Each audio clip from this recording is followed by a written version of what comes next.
rasuulkana sala allahu calayhi wasalam wuxuu inoo sheegay in maalinta jimcaha iyo fadligeeda uu yahay maalinta ugu khayrka badan ee qoraxdu soo baxda. maalinta jimcahana maalin ka khayr badan ma laha ilaa maalinta carafa mooye.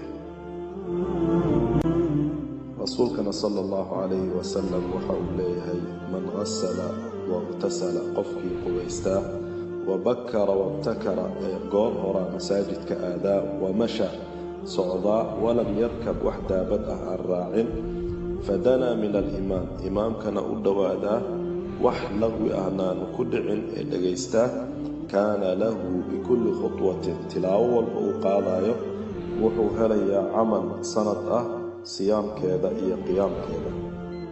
ruuxa mu'minka ahna markuu masaajidka u socdo, tilaabo kasta uu qaado waxay u dhigantaa ajar sanad ah, ayay u dhigantaa qiyaamkeeda iyo siyaamkeeda. rasuulkana sala allahu calayhi wasalam waxa uu inoo sheegay dadku inay u kala mutaysan yihiin ajarka sida ay u kala horeeyaan.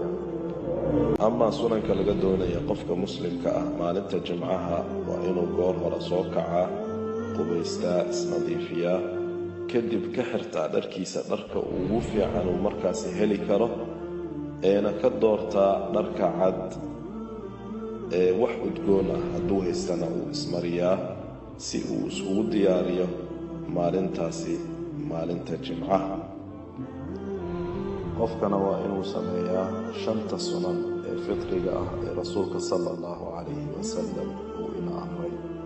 aadaabta laga doonaya qofka muslimka ah maalinta jimcaha waa inuu goor hora masaajidka aadaa, uuna fadhiistaa meesha uu soo gaaro asagoo aan dadka dhaafayn, imaamkana inta uusan mimbarka korin, kadib dugtaa 2 rakac oo taxiyatulmasjid ah.